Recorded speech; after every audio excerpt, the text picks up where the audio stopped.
Hey, I'm Alex Radcliffe from Board Game Co. and today we're talking about should you back Master of the Universe Clash for Eternia from CMON. And they say the only difference between men and boys is the price of their toys, and well, that's not wrong, because there's no way a kid could get this much Master of the Universe plastic and action figures and castles for this low of a price, so that's definitely true. But let's go ahead, let's get on into it.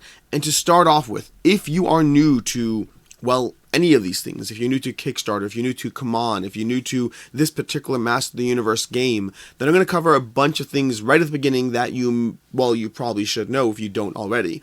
Number one, if you don't already know, this game is limited in terms of where it can be distributed. The licensing deals of the game is that CMON has the licensing for the US and for North America, and Arkan Studios have the licensing for Europe and whatnot. So, effectively what that means that unless you are in one of these regions down here, let's go all the way down to the bottom, over here, the project will not ship to Europe. So here's where it can ship to. We can ship to, most states, the US, Canada, Australia, Asia. That's where this game can ship to. It's not shipping to anywhere in Europe, and that's nothing to do with CMON. This is not something you can do and go into the comment section and say, hey, but please, but this, but that. They don't have the rights to sell you that game. So if you're here looking to get the game in Europe, you're not going to be able to, unless, of course, you use some sort of parcel forwarding exchange system, or alternatively trade with somebody else, have somebody else buy it for you, and then have them ship it to you. And if you're someone who bought the Master of the Universe Arkan game, you can go ahead and late pledge on that or whatnot, and swap them out back and forth. But this is not something CMON has any right to. This is a licensing restriction, and they can't change that. So it's not fun. No one ever likes it. Everyone's like, why don't you just ship it so I can buy it? I'm trying to give you my money. Trust me, they'd like to take your money that they don't have the right to. That's number one. Number two, and this is very relevant, especially if you're new to CMON Kickstarters. Right now, the price point of this game are coming in at $110 for the basic pledge and $220 for the Defender of Grayskull pledge. We're going to go into those pledge levels as we go through this video, so don't worry, we're going to go plenty into that. But for right now, those are the two options on the table. Those are not going to be the two final options by the time we're done here. This is a CMON campaign, which means you're likely looking at somewhere between $350 to $400 for the all-in price if you want everything. If you want all the expansions they slowly release along the way, if you want the optional, plastic accessory pack, the playmat, all the different things, they may have metal cube upgrades for these tokens for the power that you're exchanging in the game. They may have metal dice. CMON and their campaigns are famous for having a lot of extra stuff being given out throughout the course of the campaign, or given out possibly the wrong word because there's a price for them, although they do give stretch goals too, so you really get both. But either way, if you are someone who's like, $220, I guess I can justify that. But then you're going to want the other things that slowly drop across the rest of the 16 days of this campaign. Well, there's going to be more of a price tag associated. And it doesn't mean you need to get that stuff. You can be totally fine with whatever pledge you already locked in. But speaking for myself, I am somebody who does like to go all in. I'm somebody who does like to get everything, and if I can't get everything, I often do go down to nothing. Not always, but often. And so I understand that appeal of all or nothing mentality. It's completely incorrect. It's completely illogical, but I understand the appeal behind it. But those are going to be the high-level things that you should definitely know about what's going on here, and the price points and the campaign and all of that.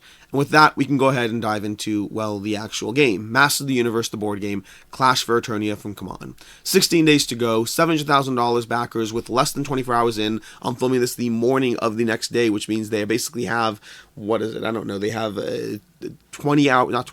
15 hours of a campaign under their belt. By the time it hits that full 24 hours, we're probably not going to hit $1 million, but it likely will be close. This campaign will cross 1 million easily. It'll likely cross 2 million, possibly more by the time it's done, because, it's a CMON campaign with lots of plastic, with an IP that people like, and all of that combined with the game itself, which is a game.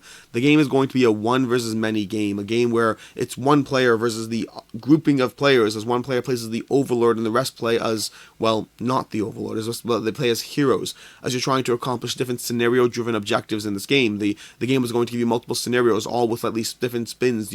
Are you escorting someone across the map? Are you trying to grab something and deliver it across while also dealing with the objectives? Are you just trying to kill each other? There's going to be a variety of different objectives and scenarios you can go through in this game, and you can have an overlord character as well as the actual hero character, sometimes with asymmetric goals, sometimes not, but definitely with asymmetric ways of playing.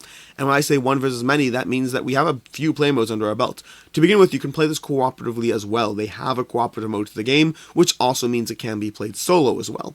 But then past that, if you're looking for the competitive mode of the game, it's one versus many. So you could have one player against 4 players. You can have one player against one player with that one player controlling 4 heroes. There's any number of different player counts or hero counts that you can engage in here. You can have 1 player versus 2 players with 2 players controlling 1 hero each, or 2 players controlling 2 heroes each, or perhaps oddly mixing it up with one of those players controlling 2 heroes and 1 player controlling 1. There's going to be tons of ways you can mix up the game, and the Overlord versus Hero mode is not limited to Skeletor versus He-Man or whatnot. Both characters, both teams can be the Overlord character. You can have He-Man as the Overlord character controlling the growth of minions and the playing of cards, although in this case the minions will be the various loyal soldiers of Eternia, as opposed to the minions of Skeletor. There's going to be tons of different ways you can play out this game, mixing and match different heroes, different characters, different abilities, different minions, different scenarios, different objectives. All these different things are going to give you drastically different experiences every single time. And yes, I am fully aware of the fact that people think the board looks like garbage. I don't disagree with you. It does look fairly plain. I will say I never particularly noticed that when playing this game, and I have played this game. I have a review up on my channel. You can check that out. And part of the reason I never noticed that is going to be because you're going to often have these various terrain pieces on top of the board to begin with, so that already takes away from the dull lookingness. And 2 is because it's just a good game. This is not a game where I felt like, oh no, I'm lacking all the pretty shiny color on the table. This is a game where I felt, how am I going to move my character here, and then move that person there, and gang up and attack you there, while accomplishing this objective there. All trying to manage all of that while I ultimately try to win in this game, while leveling up my powers and abilities, while growing my characters, and ultimately trying to stomp you, because that is the main point, the main appeal of the game.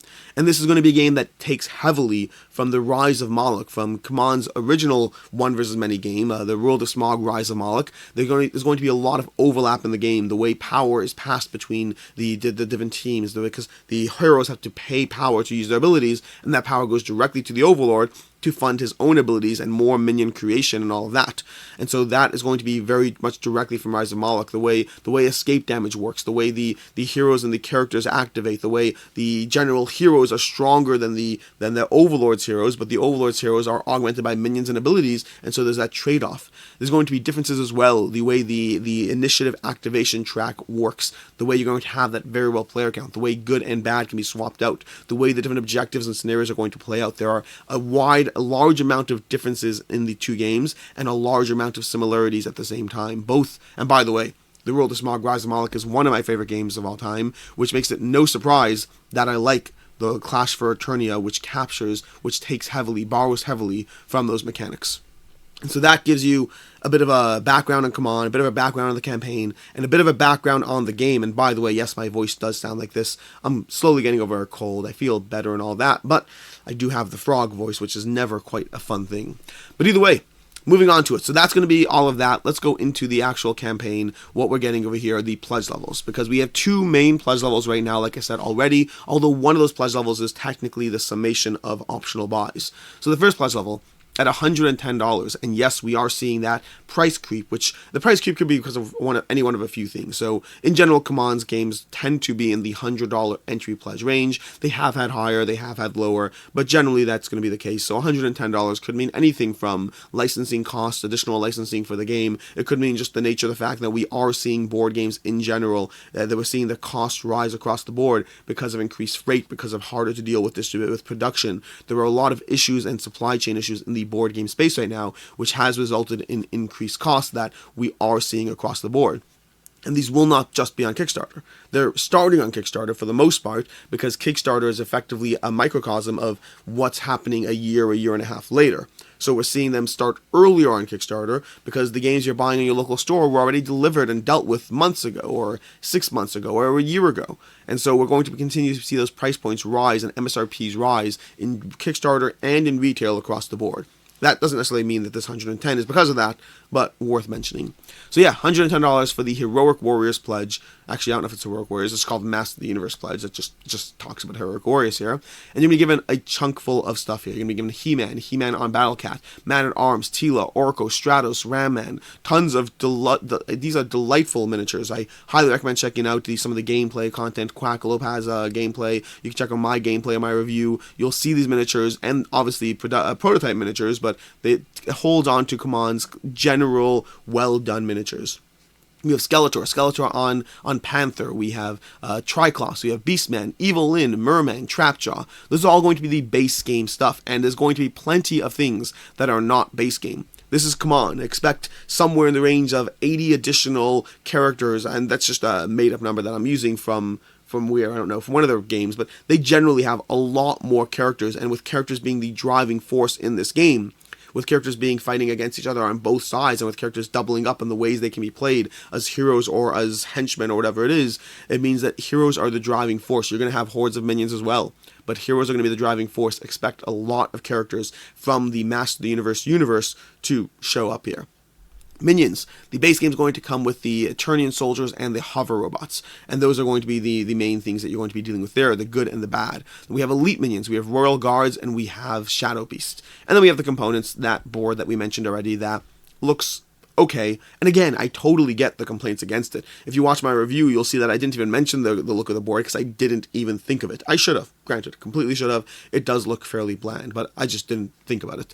We have tracker board. We have the 4-player plastic dashboards. And this is where we start creeping into various things that are going to be Kickstarter exclusive, because you can see over here, these plastic dashboards, these are upgrades from what you're going to get in retail. These are upgrades in terms of they're giving you improved, better production quality stuff, whatever it is, of, well, plastic dashboards. We'll talk about when we get to the stretch goals. Although I do not imagine, I could be wrong, I do not imagine we will see the tracker board upgraded. Perhaps we'll see the tracker board thrown onto what's it called, a playmat. When we have the playmat, it might be thrown onto there. But I don't imagine we're going to see it thrown onto an actual plastic dashboard, likely because of sizing issues. Unless they do it in 2 pieces, it won't really bend if it's plastic. So, I mean, they could make a clip, but I don't imagine they're going to. But yeah, so we'll see how that plays out. We have the dice and the power cubes, both of which I would expect to be upgraded to metal, although it could be one or neither of those actually showing up metal. Speaking for myself, I generally don't like metal dice quite as much. I prefer marble dice. Like I already like the look of these power cubes with their marble appeal to them. I would love to see these black dice marbleized, because the black looks very, very plain. So I'd love to see like some sort of marble design instead of metal dice as an upgrade there. And then we have all the character cards and the various the AI cards, the scenario book, the play raids, the tokens. Many of which of these tokens have been upgraded as well, which we'll go through when we talk about these stretch goals. And that's going to be everything you're seeing over there. So let's see, we have the rule book, and then that brings us to the Defender of the Grayskull pledge, which is going to be $220, an additional $110, which technically is a $15 discount from buying them separately. Although I guess you might want to buy them separately because maybe you just want either the horde of plastic or the gameplay. Honestly, the gameplay might be very appealing separately. But either way, let's go ahead into it. So this is going to be giving you gameplay representing another scenario style, which is basically a tower defense kind of situation where the two sides are going to face off against one another within Castle Grayskull, defending Castle Grayskull, building up turrets and trying to fight back while the other side loads up ladders and tries to enter and invade in this attack on Castle Grayskull scenario. And again, that's going to be both gameplay as well as this giant plastic miniature, because why not? And then it comes with its own little Kickstarter exclusive character, the Faker, which is going to be He-Man's robot version of himself or something like that. Let's go ahead and pop this up over here. Let's see. We have this over here. Let's minimize ourselves.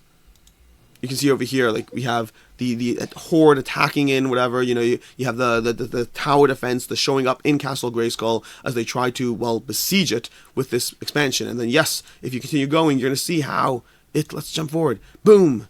It expands into the actual gigantic piece of plastic that I'm throwing here for scale, with a drawbridge that actually opens onto your table and deluxified, improved miniature pieces and all those things. And yeah, I mean, I'm pretty interested if it wasn't clear. But either way, like I said already, the difference between men and boys is the price of their toys. I mean, honestly, if you're buying something this size, if from Playmobil or wherever, it's gonna run you $80 to $100 anyway. So right now you're just getting a game thrown on top of it and fairly cheap or relatively cheap toys at the same time. And that's going to be, well, that basically. And then we have all of that. They show the choose whether they want to invade, defend, the new gear, all those things in the Assault on Castle Grayskull expansion, which also comes with 2 new sets of minions. Maybe you want Randor guards or Skelecons instead, because why not? And then the components and the tokens and the attacks, the force shield tokens, the training dummy, the weapon racks, the laser cannon, the ladder, all these different things with a drawbridge that opens and deluxified, improved, enhanced bits. And those are going to be all the stuff you can, well, get over there. And that covers the 2 main pledge levels that we have so far. What can you expect to see past that? Well, you can expect to see at the end of this campaign, you can likely expect to see, not guaranteed, but likely expect to see a gameplay all-in and a everything all-in. It depends what they release as accessory packs in terms of upgraded dice, in terms of sleeves, in terms of playmats, all those things. So we'll see, but expect at least another pledge level. And I would say probably in the range, it's a 17-day campaign, which means it's slightly lower than the last few campaigns. So possibly that also means less optional buys to keep things running throughout the picture. I would say as far as non-accessory optional buys, if we're focusing on gameplay only, I would expect between 2 or 3 let's go with between 3 and 4 optional buys that give you more content, more characters, more gameplay options for how to play this game before the end. Now, that can always be different. The balance when you have an IP in the mix is I'm trying to compare CMON campaigns against CMON campaigns, but there's an IP in the mix which could potentially change things. But again, I would expect between 3 and 4 gameplay optional buys plus a few accessory optional buys. And then everything marked with Kickstarter exclusive is all of that. So that brings all the pledge levels, which let's talk about these stretch goals now. And stretch goals is going to be following the more recent trend that CMON has been doing, which is going to be stretch goals combined with daily reveals. That is what they've been doing for a lot of their recent campaigns, and they're doing that here as well. So every day at 4 p.m. Eastern Standard Time, they're going to be revealing a daily reveal. So 17 things are going to be revealed across the course of this campaign, which is helpful because that usually balances out the initial day 1 surge of tons of stretch goals because of the campaign hitting whatever numbers, and then that's slowing down naturally as things, well, take their time. And so your initial day 1 of, look, we got 12 new characters, that's so cool and so amazing, is going to be 3 characters day 2, 2 characters day 3, 1 character across the rest of the campaign. And yes, by the time the 17-day campaign is done, the combination of stretch goals plus optional reveals still does mean you're going to be looking at somewhere in the range of 50 to 70 extra things added to the game. Extra is a relative term because you are paying at $110 for the base pledge. You're paying more than it would cost at retail, but you're getting significantly more than you're going to get at retail.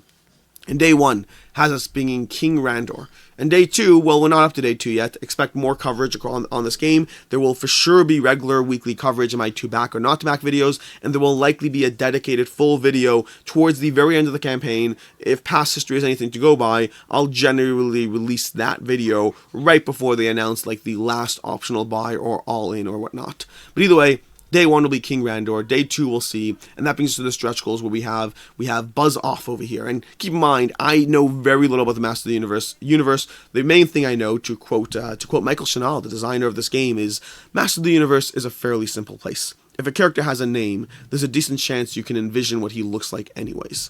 And true enough, we have Buzz Off, we have Spiker, we have the controller dashboard upgraded to plastic, and that's excellent. I love it when we have these component upgrades that actually are solid component upgrades. We have the player dashboards upgraded to plastic. We have Mechaneck with his, well, mechanical neck. We have Clawful, who has claws as his hands. We have the various plant tokens that are going to be deluxified into plastic miniatures that go on the board. We have Snout Spout. Again, very simple place here. We have Webster. Hey, Webster is like the least obvious looking person here. I mean, he has webs for his hands, but the least obvious. We have more mechanical, we have more deadly plants. We have Extendar, who seems to extend quite a bit. We have Blast Attack. Again, just lots more characters here. We have the 3D boulders, so your board is going to be slowly getting more and more 3D between the castle, between the plants, between the tokens, although, granted, all potentially adding to the setup time as well. We have Mossman, and then we have Mosquito. Mosquito is, by the way, my personal favorite so far. And then we probably have another one coming right about now showing up because we are about to cross the 690 right now as we speak. In fact, it's entirely possible that we've done so. Let's go ahead and check. We have We've crossed, nope, we have not crossed that 6,890 mark, which means we are, maybe we'll check back at the end of the video, we might be able to find another stretch goal. Optional buys. The optional buys are going to be $75, giving you, well, all the castle, the terrain, and the various tokens there, and then $50, so $125 total. And like I said already, that's going to be $110, a $15 discount if you get it all in the Defender of Grayskull pledge. And that is basically everything going on there. Shipping is going to be in the range of, between $18 to $35. That will likely be higher. It's going to depend on your range, but it'll be likely higher as well as the campaign develops and as more things are added to the campaign, because that's just how these CMON campaigns work. Which brings us to the should you back it, should you not, and this should be no surprise in terms of if you are someone who's watched any of my CMON videos in the past. CMON is one of my favorite Kickstarter companies because they consistently give you a good value for what you're backing. Their campaigns, their campaigns with like one or two exceptions, and those are a while back, hold their value. Their campaigns, if you turn around and you buy this game and you play it and you find out it's not for you, you can get your money back. It's not a conversation. It's not a question. If you go on any forum and say, hey, I'm going to be selling my Defender of Grayskull pledge for $220, you'll have 15 people trying to snatch it up in a second. Generally, you can go ahead and say, hey, I'm selling my Defender of Grayskull pledge for $300. And you'll still have 4 people trying to snatch it up. Because of the exclusive nature of all the extras you get in the game, because of all those hordes of stretch goals, because of all those characters that you cannot otherwise get, anyone who wants these games, anyone who wants the IP, anyone who wants to experience all that stuff, their options are, well, this Kickstarter. And if they miss that, whether because they chose not to, whether because they had self-control, whether because they just didn't know. The amount of people who don't know about any given campaign at any given time, there is still a giant universe of people out there who don't find out about these things until it's too late. They're not following they're not following my channel, they're not following another channel, they're not in the Kickstarter space, they're not subscribed to CMON and Kickstarter. There are tons of people who are still entering this space every single day, and that means every day that new people enter the space, there are campaigns from the past that they realize they have missed out on. And that will happen here too. And so your $220 pledge is completely safe. Your $110 pledge is completely safe. These are not conversations. These are not questions. They're just, it's the nature of a CMON campaign, combined with an IP that people want, and combined with the fact that I've played this game and this game is good. It may or may not be for you. That's always a different conversation. One versus many is its own genre, and not everyone wants a one versus many. Although you can also play it one versus one, so it has head-to-head if you prefer that.